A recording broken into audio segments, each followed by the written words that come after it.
జై శ్రీరామ్ అండి. ఈరోజు రామదేవుని పూజా విధానం తెలుసుకుందాము. ఓం శ్రీ రామచంద్ర ప్రభువే నమః. జై శ్రీరామ్. ముందుగా ప్రార్థన. నీలంబు నీమేన స్ఫటికంబు హృదయంబు భక్తులకును నీవు పట్టుకొమ్మ నిన్ను వర్ణింపలేరు నీరజాసునులెల్ల రక్షింపగారావే రామచంద్ర ప్రభో. ప్రార్థనానంతరం దిగువ శ్లోకంలో చదువుకుందాం, ఆచమనం చేయాలి.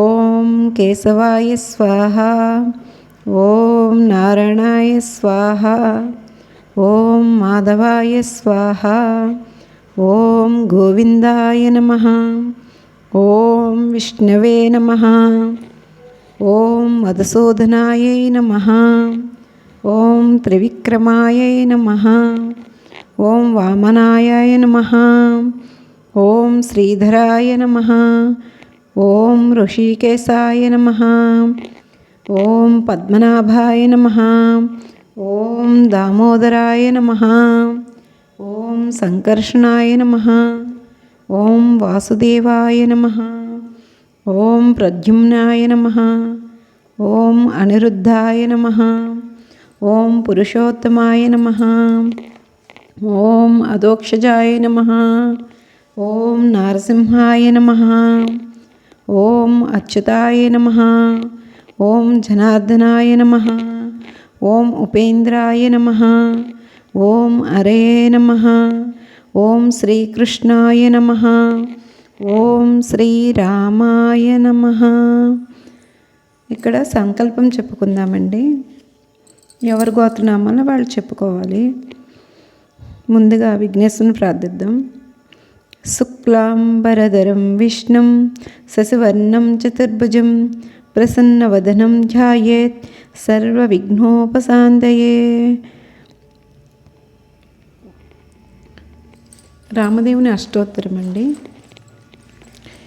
ఓం శ్రీరామాయ నమః, ఓం రామభద్రాయ నమః, ఓం రామచంద్రాయ నమః, ఓం శాశ్వతాయ నమః, ఓం రాజీవలోచనాయ నమః, ఓం శ్రీమతే నమః, ఓం రాజేంద్రాయ నమః, ఓం రఘువంగమాయ నమః, ఓం జానకీవల్లభాయ నమః, ఓం జయత్రాయ నమః, ఓం జితామిత్రాయ నమః, ఓం జనార్దనాయ నమః, ఓం విశ్వామిత్రప్రియాయ నమః, ఓం ధాంతాయ నమః, ఓం శరణాత్రాణతత్పరాయ నమః, ఓం వాలిప్రమదనాయ నమః, ఓం వాగ్మిన్యే నమః, ఓం సత్యవాచాయ నమః, ఓం సత్యవిక్రమాయ నమః, ఓం సత్యవ్రతాయ నమః, ఓం వ్రతాధారాయ నమః,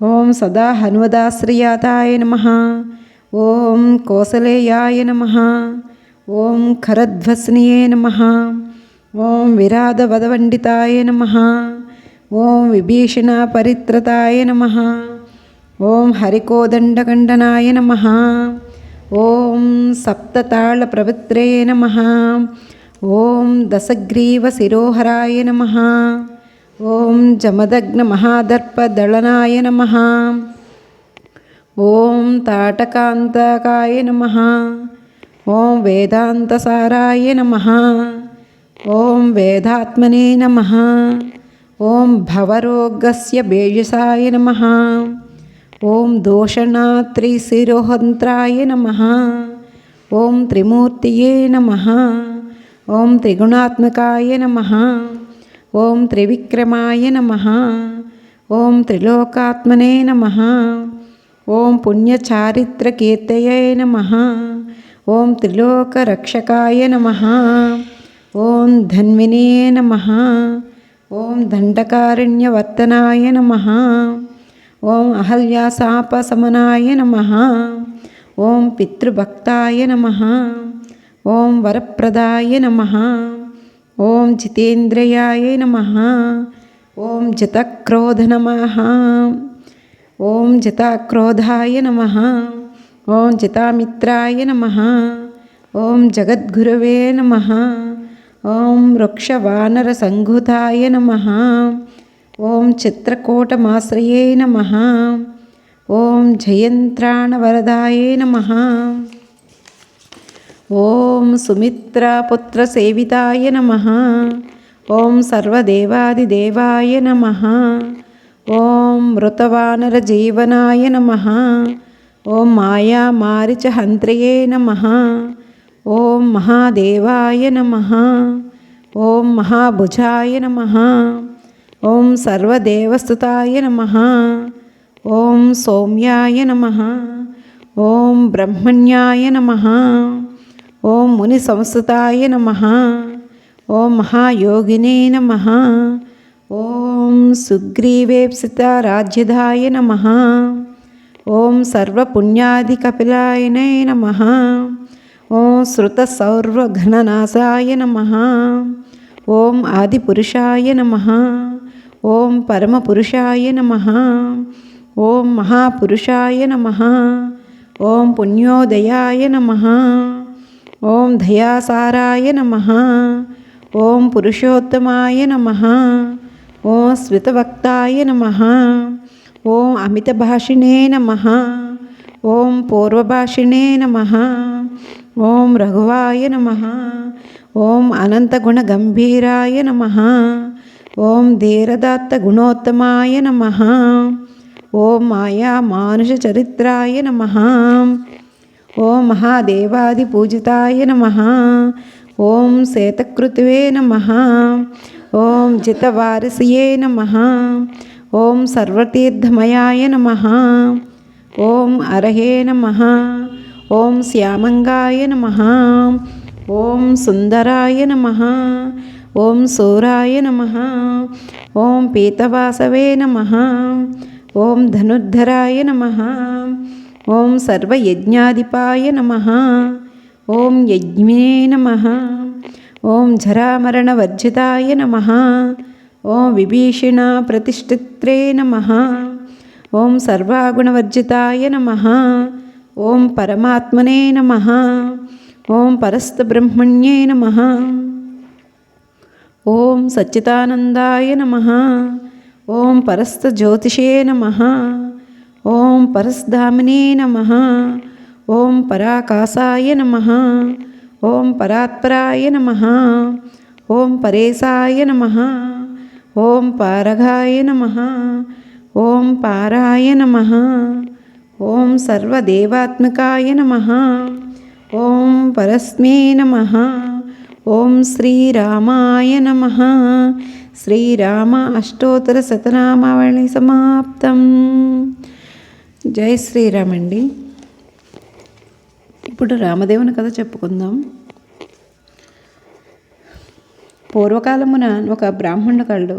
ఆ బ్రాహ్మణుని పేరు నాగంభట్టు. ఆయనకు ఒక కుమారుడు కుమార్తె కలరు. కుమారుని పేరు నారాయణ భట్టు, కుమార్తెన పేరు నారాయణమ్మ. వారు చాలా పేదవారు. భిక్షాటన చేసి కుటుంబ పోషణ చేసుకునేవారట. అలా కొన్నాళ్ళు అయ్యేసరికి నాగంభట్టుకు కాశీకి వెళదామని ధనం సంపాదించుకోవాలని బుద్ధి పుట్టిందట. భార్యతో చెప్పి తెల్లవారుజామునే లేచి కాశీకి ప్రయాణమే వెళుచున్నాడట. అలాగ వెళ్ళగా కొంత దూరం వెళ్ళేసరికి దారిలో సూతుల వారు, వ్యాసుల వారు, నారదుల వారు ప్రత్యక్షమై, ఓ బ్రాహ్మణుడా, ఎక్కడకు వెళ్ళుచున్నావు అని అడిగిరి.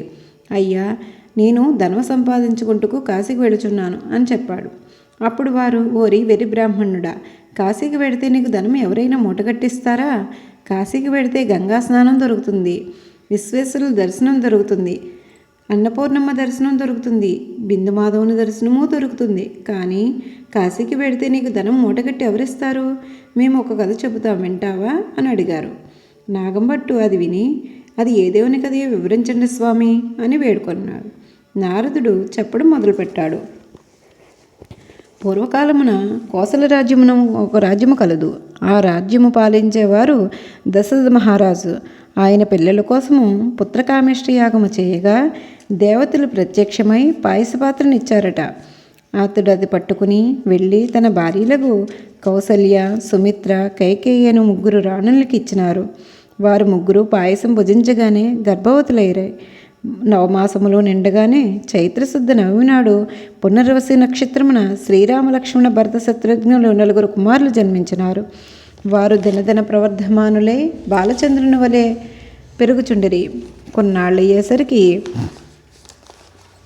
విశ్వామిత్రుల వారు వచ్చి రామలక్ష్మణులిద్దరినీ యాగ సంరక్షణార్థం తనతో పంపమని దశరథ మహారాజును అడుగగా, విశ్వామిత్రుల వారు రామలక్ష్మణులను పంపుటకు దశరథ మహారాజు అంగీకరించగా, ముని వారిద్దరికీ బల అతిబల అని విద్యలు నేర్పించినారు.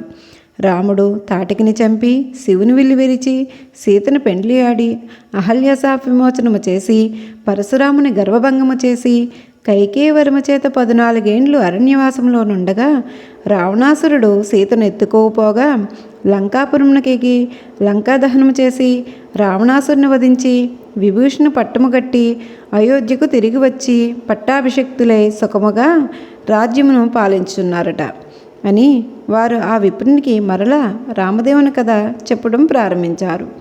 ఈ రామదేవుని కథ 5 లక్షవారములు 5 ఆదివారములు పూజ చేసి ఆవునేతితో దీపం పెట్టి ఆవు పాలు గోధుమ రవ్వ పంచదార కలిపి 5 ఉండలు చేసి ప్రసాదము రామదేవునికి నైవేద్యం పెట్టవలను. 1 ఉండ రామదేవునికి, 1 ఉండ బ్రాహ్మణులకు, 1 ఉండ ముత్తైదువునకు, 1 ఉండ ఇరుగు పొరుగు వారికి, 1 ఉండ భార్యా పిల్లలు అంతా కలిసి తినవలను. ఆ విధంగా 5 లక్షవారములు 5 ఆదివారములు పూజ చేయవలను. ఈ విధముగా నారదుడు చెప్పి విని నాగంభట్టు వెంటనే తిరిగి ఇంటికి వెళ్ళిపోయి భార్యా పిల్లలతో కలిసి 5 లక్షవారములు 5 ఆదివారములు రామదేవుని వ్రతం ఆచరించి కథ చెప్పుకుని తత్ఫలితంగా ధనలాభం కలుగుట గుర్తించారు. అందువలన 5 వారములతోనే ఆపివేయకుండా తదనంతరము కూడా యథావిధిగా నిత్యము రామదేవుని కథ చెప్పుకుంటూ అష్టైశ్వర్యములతో ఇష్ట సంపదలతో తొలుతూగుతూ ఉన్నారట. అలాగున కొంతకాలం అయ్యేసరికి ఇదివరకే కాశీకి వెళదామనుకున్నాను, కానీ వెళ్ళలేదు. ఇప్పుడు వెళదామనుకుని కొంచెం ధనమును మూటగట్టుకుని కాశీగావిడ భుజం మీద వేసుకుని కుమారుణ్ణి కుమార్తెను పిలిచి, అబ్బాయి అమ్మాయి మీరు రామదేవుని కథ మానకుండా శ్రద్ధగా చెప్పుకుంటూ ఉండమని చెప్పి నాగంభట్టు కాశీకి ప్రయాణమే వెళ్ళిపోయాను. ఆ మరునాడు కుమారుడు వ్యాపారంకు వెళ్ళి వచ్చి, అమ్మా రామదేవుని కథ చెప్తాను వెందువుగాని రావమ్మా అని పిలువగా ఆ తల్లి, నాయన ప్రొద్దున్నే దాసీ పనికి వచ్చిన వెంట వేళ అయినది, ఇప్పుడు కథ వినలేను నాయన అన్నది. మళ్ళీ రాత్రివేళ కథ చెప్తాను వెందువుగాని రావమ్మా అనగా, ఇప్పుడేం కథ నాయన, పడకవేళ నిద్రవేళ, ఇప్పుడు వినను అంది. ఆ కారణముగా రామదేవుని కోపం వచ్చి ఎలా వచ్చిన ఐశ్వర్యం అలాగే వెళ్ళిపోయిందట. బిందెలు చెంబులు గిన్నెలు అన్నీ దొల్లి గిల్లి ఇరుగు పొరుగు వారి ఇంటికి వెళ్ళిపోయినవి. పూర్వకాలం నుండి ముష్టి ఎత్తుకునే చిల్లిరాగి చెంబు కూడా దొల్లి వెడిలిపోవచ్చున్నదట. అప్పుడు నారాయణమ్మ చూచి, అమ్మ అదైనా ఉంచమని కోరవే అమ్మ అని అడుగుగా, అదైనా ఉంచు రామదేవుడా తండ్రి అని కోరగా ఆ చెంబు తప్ప మిగిలినవన్నీ వెడిలిపోయినవట. వారు ఆ గూటిలో ఉన్న వెండి కంచము కూడా దొర్లిపోతూ ఉండగా తల్లి ఆ కంచము గూటిల్లో ఉన్న వెండి కంచము దొర్లిపోతుండగా ఆ తల్లి కంచము అంచు పట్టుకుని లాగిందట. అంతటన సగం అంచు గల భాగం ఉండిపోయి మిగిలినది ప్రక్కింటికి వెళ్ళిపోయినదట. ఆ మరునాడే పని మీద పొరుగింటికి వెళ్ళిన నాగంభట్టు భార్య వారింటిలో ఉన్న సగమంచు కంచమును చూసి, ఈ కంచము మాదే అన్నదట. అందుపై ఆ ఇంటివారు, మీ కంచం మా ఇంటికి ఎలా వచ్చిందమ్మా, మేము మీ ఇంటికి వచ్చినామా మీరు మా ఇంటికి వచ్చినారా, కాబట్టి ఈ కంచం మాదే అన్నారట. నాగంభట్టు భార్య, అలాగున కాదు, మా ఇంటిలో ఈ కంచము సగమంచము ఉన్నది, పట్టుకుని వస్తానని చెప్పి ఇంటికి వచ్చి ఆ సగ కంచమున్న అంచును పట్టుకుని వెళ్ళి అంచును కంచమును దగ్గర పెట్టి చూడగా రెండును అతుక్కుపోయినవట. కానీ మొత్తము కంచం మాదేనని ఆ పొరుగింటి వారే ఉంచేసుకున్నారట. నాగంభట్టు భార్య సిగ్గుపడి ఇంటికి వచ్చిందట. అప్పుడు కుమారుడు చూచి, ఏమన్నారమ్మా అని అడిగాడు. అది మాదేనని చెప్పి ఉంచేసుకున్నారమ్మా అని చెప్పింది.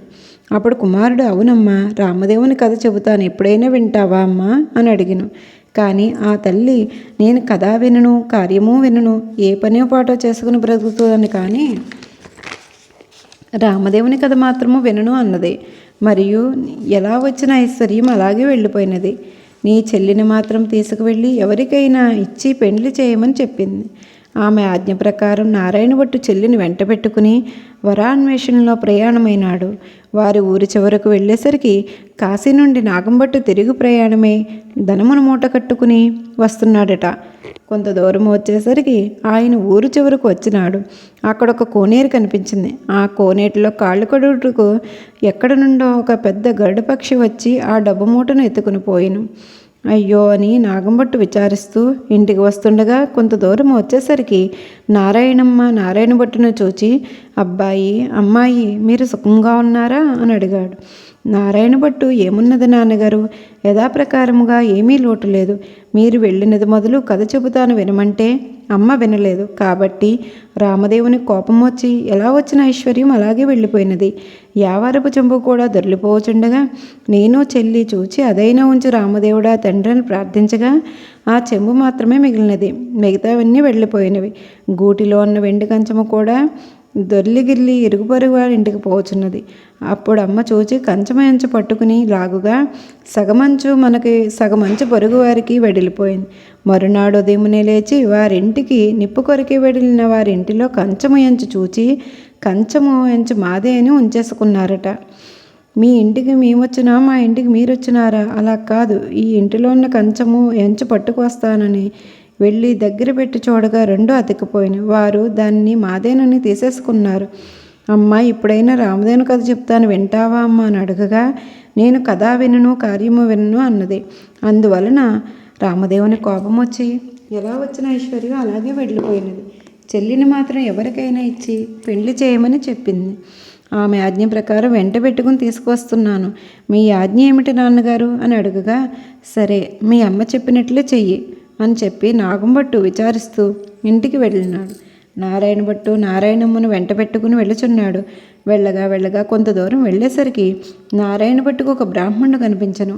ఓ బ్రాహ్మణుడా, నీకు నా చెల్లెల్నిచ్చి పెళ్లి చేస్తాను, చేయుదునా అని నారాయణ భట్టు అడుగగా అతను పెండ్లి వద్దు, పేరెంటము వద్దు అని చెప్పాడు. మరికొంత దూరం పోయేసరికి ఇంకొక బ్రాహ్మణుడు కనిపించాడు. నారాయణ భట్టు అతనితో, ఓ బ్రాహ్మణుడా, నా చెల్లెల్నిచ్చి పెండ్లి చేస్తాను, చేసుకుంటావా అని అడిగాడు. నాకు పెండ్లి పేరెంటము వద్దు, ఇదివరకే 2 భార్యలు ఉన్నారని చెప్పి వెళ్ళిపోయాను. త్రోవలో ఒక పెద్ద పూల తోటలో కనిపించింది. ఆ తోటలో అన్నా చెల్లెలు కూర్చుని రామదేవుని కథ చెప్పుకుంటూ ఉండగా ఎక్కడ నుంచో ఒక బ్రాహ్మణుడు యువకుడు వచ్చి పూలు కోసుకుంటూ ఉండగా ఆ యువకుడిని చూచి నారాయణ భట్టు, ఓ బ్రాహ్మణుడా, నీకు నా చెల్లెల్నిచ్చి పెండ్లి చేస్తాను, చేసుకుంటావా అని అడిగాడు. పెండ్లి చేస్తానంటే వద్దంటానా, కానీ మా గురువుగారు ఉన్నారు, వారి ఆజ్ఞ ప్రకారమే చేసుకుంటాను అన్నాడు ఆ యువకుడు. మీ గురువుగారు ఎక్కడున్నారు అని అడిగాడు. పలానా తోటలో ఉన్నారని చెప్పాను. వెంటనే నారాయణ భట్టు గురువుగారి దగ్గరికి వెళ్ళి, అయ్యా గురువుగారు, మీ శిష్యుని నా చెల్లెల్నిచ్చి పెండ్లి చేస్తాను, తమరు ఒప్పుకుంటారా అని అడిగాను. అంత గురువు బ్రహ్మచారిని గృహస్థునిగా చేస్తానంటే వద్దంటానా, కానీ వాడి దగ్గర చింతాకంత బంగారం లేదు, గోపాదమంత భూమి లేదు, మీకు ఇష్టమైతే చెయ్యండి అని అన్నాడు. అప్పుడు నారాయణ భట్టు గురువుగారికి నమస్కరించి అలాగెక్కడికో వెళ్ళి 4 రాటలు తెచ్చి పందిరి వేసి గుచ్చిన ముత్యాలు తోరణాలు కట్టి గుచ్చిన ముత్యాలు తలంబ్రాలు పోసి 70 యాగాల నారాయణమ్మనిచ్చి పెండ్లి చేసినాడు. వారు అక్కడే కూర్చుని రామదేవుని కథ చెప్పుకుంటూ ఉన్నారట. అలా కొన్నాళ్ళు అయ్యేసరికి ఒక విప్రుడు వచ్చి మీకు 4 ఎకరముల భూమి దారపోస్తాం, తీసుకోవలసిందని చెప్పగా అప్పుడు వారు, మేము రామదేవుని కథ చెప్పుకుంటున్నాం, కథ అయిన పిమ్మట తీసుకుంటాం, మీకు ఇష్టమైతే కూర్చుని కథ వినండి అన్న. కథ అయిన తర్వాత ఆ బ్రాహ్మణుడు రాగి చెంబుతో నీరు పోసి పలానా తోటలో ఆస్తి ఉంది, అనుభవించండి అని చెప్పి 4 ఎకరముల భూమి దారపోసి ఆ విప్రుడు ఎక్కడికో వెళ్ళిపోయాడు. వారు 4 ఎకరముల భూమిని అనుభవించుచు కథ చెప్పుకొనుచు అక్కడే ఉన్నారు. అలా కొన్నాళ్ళు అయ్యేసరికి ఆ ఊరు రాజుగారు ఒక భవనము కట్టించి దానిని కొంత ధనమును పుణ్యదంపతులకు దారపోయాలని చూస్తున్నారు. ఎంత వెతికినా వారికి పుణ్యదంపతులు దొరకలేదు. ఆ రాత్రి రామదేవుని రాజు కలలో కనిపించి పలానా తోటలో పుణ్యదంపతులు ఉన్నారు, వారిని తీసుకుని వచ్చి ఇల్లు ధనము దారపోయమని ఆజ్ఞాపించారట. వారి ఆజ్ఞ ప్రకారం మరునాడు ఉదయమునే లేచి రాజు నారాయణమ్మ ఆమె భర్త ఉన్న తోటకు 16 మందిని పంపి పల్లకిని పంపినాడు. వారు అక్కడికి వెళ్ళి, ఏమండోయ్, మా దేశపు రాజుగారు ఒక గృహమును కొంత ధనమును మీ ఇద్దరికి దారిపోస్తారట, మిమ్మల్ని వెంట పెట్టుకుని పంపినారు. కాన రావలసిందిగా వారు కోరుచున్నారు. మేము రామదేవుని కథ చెప్పుకుంటున్నాం. మీకు ఇష్టమైతే కూర్చుని కథ వినండి, తర్వాత వెడదాం అనగా బోయలు కథ విన్న తరువాతని ఆ పుణ్యదంపతులను తీసుకుని వెళ్ళి రాజుగారికి అప్పగించారు. రాజు సంతోషంతో ఆ గృహమును ధనమును వారికి దారపోసి వెళ్ళిపోయారు. అప్పుడు నారాయణమ్మ ఆమె భర్త నారాయణ భట్టు ఆ గృహమును 4 ఎకరముల భూమిని అనుభవిస్తూ నిత్యము రామదేవుని కథ చెప్పుకుంటూ అక్కడే ఉండసాగారు. కొన్నాళ్ళు అయ్యేసరికి నారాయణ భట్టు, అమ్మాయ, నేను ఎన్నాళ్ళు ఇలా మీ దగ్గరే ఉంటాను. నేను వెళ్ళి రామదేవుని తీసుకుని వస్తాను. నీవు నీ భర్త కథ మానకుండా చెప్పుకోండి అని చెప్పి తాను ప్రయాణమే వెళ్ళినాడు. నారాయణ భట్టు కొంత దూరం వెళ్ళాడు. ఒక గ్రామం వచ్చినది. ఆ గ్రామంలో ఒక గొల్లవారిని చూచి, ఓ గొల్ల, ఈ గ్రామంలో విశేషాలేమిటి అని అడిగాడు. ఏమున్నది నాయన, పుట్టుకతోనే అందుడును. వాళ్ళు వడ్లు పోసి నన్ను కాపలా కూర్చోమన్నారు. కర్ర పుచ్చుకుని కూర్చున్నాను. నా అవస్థ ఇలా ఉంది బాబు అన్నాడట.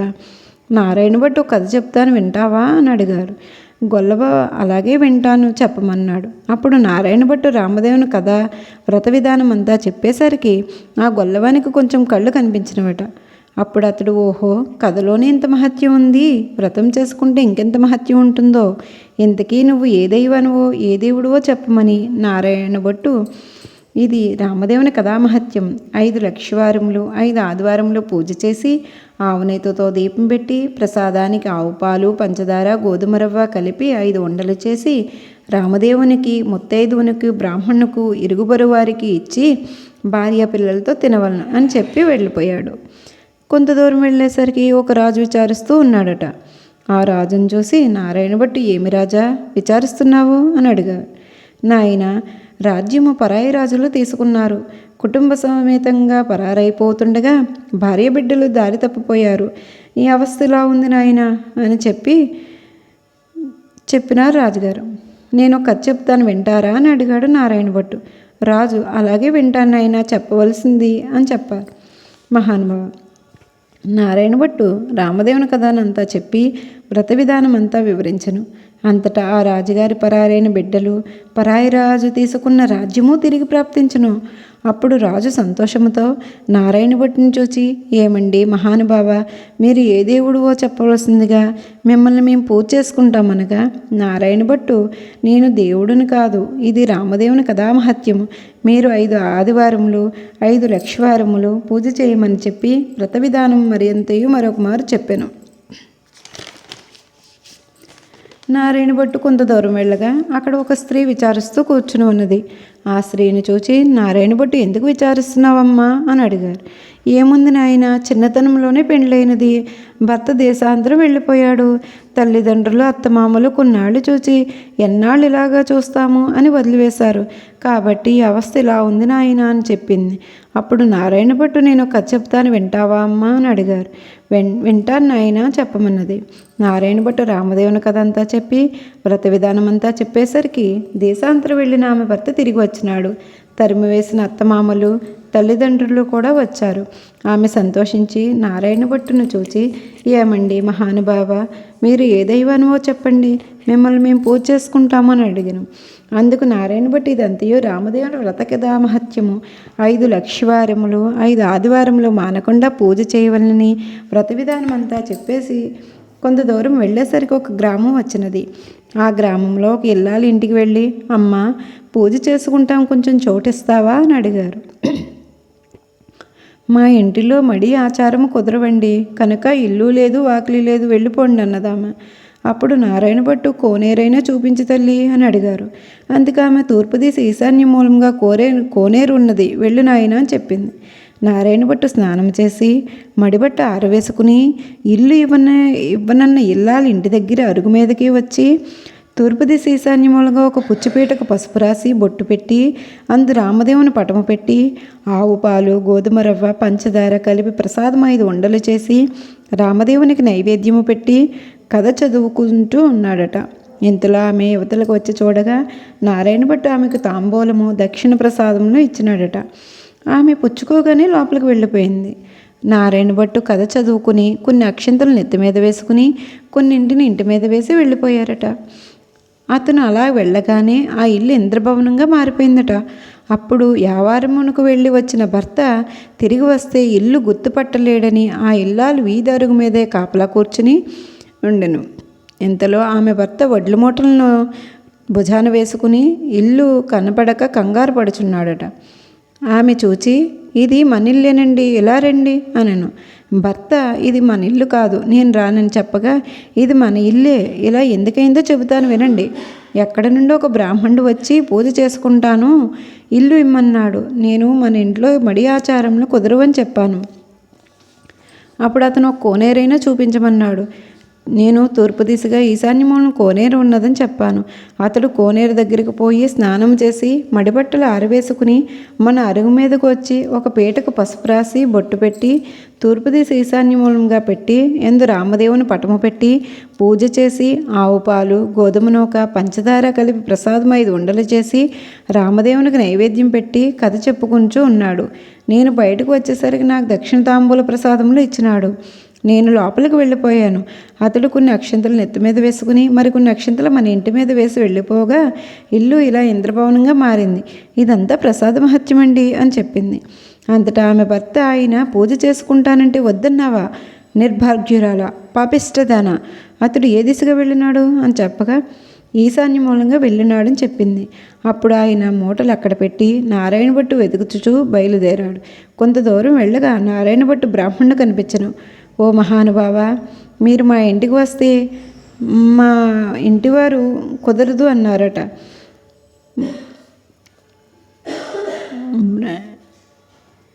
మా ఇంటికి రావాల్సింది, మేము పూజ చేసుకుంటాము అని చెప్పినారు. నారాయణ భట్టు, మీ ఇంటికి ఇప్పుడు రాను, రామదేవుని వెదురుకు వెళుచున్నాను అనను. అప్పుడు ఆ బ్రాహ్మణుడు, అలా కాదు మహానుభావ, మీరు మా ఇంటికి వస్తే మేము పూజ చేసుకుంటామంటే మా వాళ్ళు వద్దన్నారట, ఇల్లు ఇవ్వనున్నారు. కాబట్టి మాదే తప్పు, మా తప్పులు క్షమించి మా ఇంటికి రావలసినది. మీరు ఏ దైవానివో చెప్పండి, మేము పూజ చేసుకుంటాం అనగా నారాయణ భట్టు, మీ ఇల్లు కాబట్టి మీరు ఇవ్వనన్నారు, మీ తప్పేమీ లేదు, అడగడం నాదే తప్పు. మీ ఇంటికి ఇప్పుడు రాలేను, రామదేవుని వెదురుకు వెళుచున్నాను, నేను ఏ దేవుడునూ కాదు, ఇదంతా రామదేవుని కథ మహత్యం. నీవు ఇంటికి వెళ్ళి 5 లక్షవారంలో 5 ఆదివారంలో పూజ చేసుకోమని వ్రత విధానం అంతా చెప్పి రామదేవుని వెతుకుని వచ్చేటప్పుడు మీ ఇంటికి కూడా వస్తానని చెప్పి ఆ బ్రాహ్మణుడు, కథలోనే ఇంత మహత్యం ఉంది, వ్రతం చేసుకుంటే ఇంకెంత మహత్యం ఉంటుందో అని పూజ చేసుకుని కథ చెప్పుకుని అష్టైశ్వర్యంతో తులుతూగుతూ ఉన్నాడట. నారాయణ భట్టు ఎండనక వాననక తిండనక తిప్పలనక అర్ధరాత్రనక అరణ్యముల వెంట పడి వెళుచుండగా కొంత దూరం వెళ్ళేసరికి ముఖము తిరిగి మూర్ఛిల్లి పడిపోయాను. అప్పుడు రామదేవునికి దయ కలిగి ముసలి బ్రాహ్మణ వేషంలో వచ్చి నారాయణ భట్టు ముఖం తుడిచి లేవదీసి మంచినీరు ఇచ్చి భోజనం చేదురు మా ఇంటికి రమ్మనను. నేను రామదేవుని వెదురుకు వెళుచున్నాను, భోజనం మాత్రం చెయ్యను, ఒక కోనేరు మాత్రం చూపిస్తే స్నానం చేసి వస్తానన్నాడు. తూర్పు దిశ ఈశాన్యమూలంగా ఒక కోనేరు ఉన్నది, వెళ్ళమన్నాడట రామదేవుడు. నారాయణ భట్టు ఆ కోనేరు వద్దకు వెళ్ళి స్నానం చేసి పైకి వచ్చేసరికి వెండి పీటలు, బమిడి కంచాలు కనిపించినవి. అప్పుడు నారాయణ భట్టునకు రామదేవుడు, సీతమ్మ ఎదురై మా ఇంటిలో భోజనం చేయుదురు రమ్మన్నారట. నేను భోజనం మాత్రం చెయ్యను, రామదేవుని వెదురుడు వెళుచున్నానన్నాడట. నేను రామదేవుడిని అని చెప్పగా, అయితే కావచ్చు మహానుభావ, నాకు దర్శనం కావాలి అని చెప్పాడు. అప్పుడు పులి చర్మంతో, రుద్రాక్షమాలలతో, విభూది రేఖలతో, నడుమున నాగాభరణంతో, శిరస్సున గంగమ్మతో, పక్కన పార్వతీదేవితో, త్రిశూల త్రినేత్రముతో నందివాహనారూపుడైన ఈశ్వరుడు ప్రత్యక్షమైనాడు. అప్పుడు నారాయణ భట్టు వారికి ఇట్లు స్తోత్రము చేసెను. ఈశ్వర స్తుతి. వందే శంభుమాపతిం సురుగురం, వందే జగత్కారణం, వందే పన్నగభూషణమృగధరం, వందే పశూనాం పతిం, వందే సూర్యశశాంకవహ్నినయనం, వందే ముకుందప్రియాం, వందే భక్తనాశ్రయం చ వరదం, వందే శివం శంకరం. అప్పుడు నారాయణ భట్టు విష్ణుమూర్తిని కూడా ప్రత్యక్షం కావాలని కోరెను. అప్పుడు విష్ణుమూర్తి వక్షస్తంభుల వనమాలికలతో మెరుపుతీగ వంటి లక్ష్మీదేవితో శంఖచక్ర గదారూఢుడై నెమలి పింఛమును ధరించి ప్రత్యక్షమైనాడు. నారాయణ భట్టు వారిని కూడా ఈ విధముగా స్తోత్రము చేసును. విష్ణు స్తోత్రం. శాంతాకారం భుజగశయనం పద్మనాభం సురేశం విశ్వాకారం గగనసదృశం మేఘవర్ణం శుభాంగం లక్ష్మీకాంతం కమలనయనం యోగిహృద్యానగమ్యం వందే విష్ణుం భవభయహరం సర్వలోకైకనాథం అని నారాయణ భట్టు నాకు రామదేవుని ప్రత్యక్షమవ్వాలని కోరెను. శ్రీరామస్తుతి. శ్రీమద్దివ్యమునీంద్రచిత్తనిలయం సీతామనోనాయకం వాల్మీకోద్భయక్వయోధిశసినం స్మరేణం చిన్మయం నిత్యం నీరదనీలకాయమమలం నిర్వాణసంధాయకం శాంతం సత్వమనామయం శశికరం శ్రీరామచంద్రం భజే అని స్తోత్రము చేసేసరికి హనుమ సీత లక్ష్మణ భరత శత్రుఘ్న పరివార సహితముగా శ్రీరామచంద్రుడు ప్రత్యక్షమైనాడు. అప్పుడు రామదేవుడు, ఇప్పుడైనా భోజనం చేస్తావా నాయనా అని అడగగా నారాయణ భట్టు, అలాగే చేస్తాను, కానీ భోజనం అయిన తరువాత నాతో వస్తానని అభయహస్తం ఇస్తేనే భోజనం చేస్తాను అని అనెను. రామదేవుడు నారాయణ భట్టుకు అలాగే వస్తాను అని అభయహస్తం ఇచ్చాను. అప్పుడు ఆ సీతమ్మ తల్లి 4 కూరలు నవకాయ పిండి వంటలతో పంచభక్ష పరమాన్నాలు వండి వెండిపీటలు బొమ్మిడి కంచాలు వేసి వారి బందికోటి సపరివార సహితముగా రామదేవునికి పరివార సహితముగా నారాయణ భట్టుకు భోజనము వడ్డించెను. అందరూ భోజనము చేసి కర్పూర తాంబూలంలో వేసుకున్న తరువాత నారాయణ భట్టు తనతో రావాల్సిందని కోరెను. అప్పుడు ముందుగా నారాయణ భట్టు అతని వెనుకనే రామదేవుడు బయలుదేరి వెళుచున్నారు. అలా కొంత దూరం వెళ్ళేసరికి నారాయణ భట్టు వెనుక తిరిగి చూడగా అతనికి రామదేవుడు కనిపించలేదు. అంత నారాయణ భట్టు ముఖము తిరిగి మూర్ఛిల్లి నేల మీద పడిపోయాను. అప్పుడు రామదేవుడు దయ కలిగి ఒక ముసలి బ్రాహ్మణ వేషంలో వచ్చి నారాయణ భట్టు ముఖము తుడిచి లేవదీసి మంచినీళ్ళు ఇచ్చి, ఏమి నువ్వు ఇలాగ పడిపోయినావు అని అడిగాను. దేవా, నీ మహిమ బ్రహ్మాది దేవతలు, యోగీశ్వరులు, మునీశ్వరులు, తపస్సాలు తెలుసుకొనలేరు. మీ మహత్యం తెలుసుకున్నట్టుకు నేనెంత వాడను? నా తప్పులు క్షమించి నాతో రావాల్సిందని రామదేవుని నారాయణ భట్టు మరలా ప్రార్థించను. అప్పుడు రామదేవుడు అలాగే వస్తాను అని, నీ వచ్చినప్పుడు ఎవరి ఎండ్లకు వెళ్ళినావో వారి ఎండ్లకు కూడా నన్ను నీ భుజములపైకి ఎక్కించుకుని తీసుకుని వెళ్ళమని నారాయణ భట్టు రామదేవుని తన భుజములపైకి ఎక్కించుకుని కొంత దూరం వచ్చేసరికి ఇల్లు ఇవ్వనని చెప్పిన ఇల్లాలు ఇంటికి వచ్చి అచ్చట ఆ ఇల్లాలు ఆమె భర్త కూర్చుని రామదేవుని కథ చెప్పుకొంచూ ఉన్నారు. ఈ విధముగా తొలుత విచారగ్రస్తురాలుగా కనిపించిన స్త్రీ ఇంటికి, రాజుగారింటికి, గొల్లవాని ఇంటికి వచ్చిన వారందరూ రామదేవుని కథ చెప్పుకొనుచుండగా విని వారికి అష్టైశ్వర్యములు, ఆయురారోగ్యములు ఎడబాయకుండా సిరి సంపదలను ఇచ్చి వారందరినీ రక్షించినారట.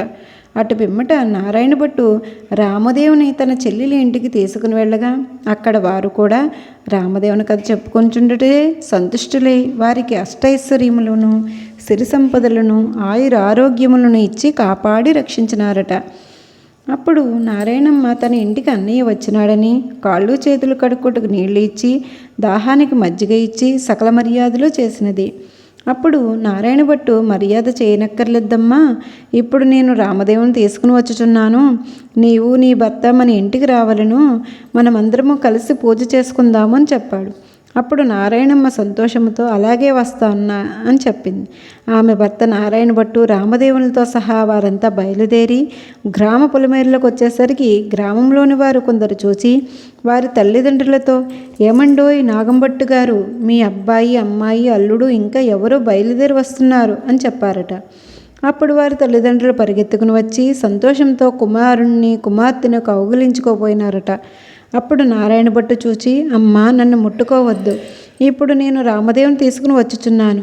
మీరు ఇంటికి వెళ్ళి 4 మూలలా దులిపి నల్లగా అలికి తెల్లగా ముగ్గులు పెట్టి పచ్చగా పసుపు రాసి మామిడాకులు తోరణాలు కట్టి ఒక పీటకు పసుపు రాసి బొట్టు పెట్టి తూర్పు దిశ ఈశాన్య మూలముగా ఉంచి దానిపై రామదేవుని పటము పెట్టి గోధుమ నూక పంచదార ఆవు పాలు కలిపి ప్రసాదం 5 ఉండలు చేసి పూజకు అన్నీ సిద్ధము చేసినాక కబురు చేయండి. అప్పుడు నేను రామదేవుని తీసుకుని వచ్చేదని చెప్పాడు. వారు సంతోషముతో అతడు చెప్పిన ప్రకారము పూజకు అన్నిటినీ సిద్ధము చేసి అతన్ని రమ్మని పిలిచెను. అప్పుడు నారాయణ భట్టు సంతోషముతో రామదేవుని భుజములపైకి ఎక్కించుకుని ఆ గ్రామంలో 4 వీధులు ఊరేగించి ఇంటికి తీసుకువెళ్ళాడట.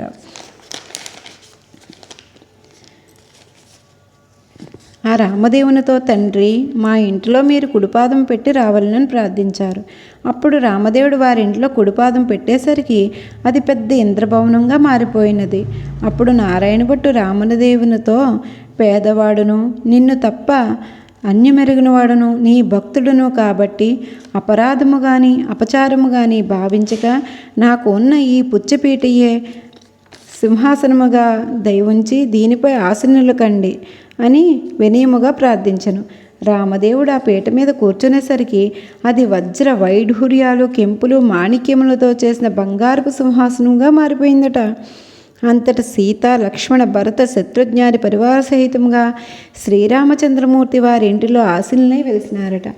ఆ పూట రామదేవునికి వ్రతము చేసుకుని కథ చెప్పుకుని కథాక్షంతులు తమ శిరస్సులపై ధరించేసరికల్లా ఎక్కడి నుంచో ఒక బీద బ్రాహ్మణుడు వచ్చి, ఏమండోయ్ నాగంభట్టు గారు, మీ అబ్బాయికి మా అమ్మాయినిచ్చి పెళ్లి చేస్తాను, ఒప్పుకుంటారా అని అడిగాడు. పెళ్లి చేస్తానంటే వద్దంటానా బాబు, అలాగే చేద్దాం అని చెప్పి నాగంభట్టు పాకలు పందిర్లు వేయించి గుచ్చిన ముత్యాల తోరణాలు కట్టి గుచ్చిన ముత్యాల తలంబ్రాలు పోసి నారాయణ భట్టుకి 70 యాగాల పెండ్లి చేసినారట. నారాయణ భట్టు, అతని భార్య నారాయణమ్మ, ఆమె భర్త వారంతా మరలా రామదేవుని వ్రతము పట్టి ఆవు పాలు గోధుమ రవ్వ పంచదార కలిపి ప్రసాదము చేసి ఆవునేతితో దీపం పెట్టి తూర్పు వైపు ఈశాన్య మూలముగా ఒక పీటకు పసుపు రాసి బొట్టు పెట్టి 5 లక్షవారములు 5 ఆదివారములు పూజ చేసి నైవేద్యము పెట్టి కథ మానకుండా చెప్పుకుంటున్నారట. వారి భక్తికి మెచ్చి రామదేవుడు వారికి ఆరోగ్యాభివృద్ధి అష్టైశ్వర్యములు ఎడబాయకుండా ఇచ్చి సిరి సంపదలను ఇచ్చి రక్షించినారట. ఈ నోము ప్రపంచమంతా నోచిన వారందరూ అష్టైశ్వర్యములతో సుఖంగా ఉన్నారట. రామదేవుని కథ సమాప్తం. జై శ్రీరామ్, జై శ్రీరామ్, జై శ్రీరామ్. జై శ్రీరామ్, జై శ్రీరామ్, జై శ్రీరామ్.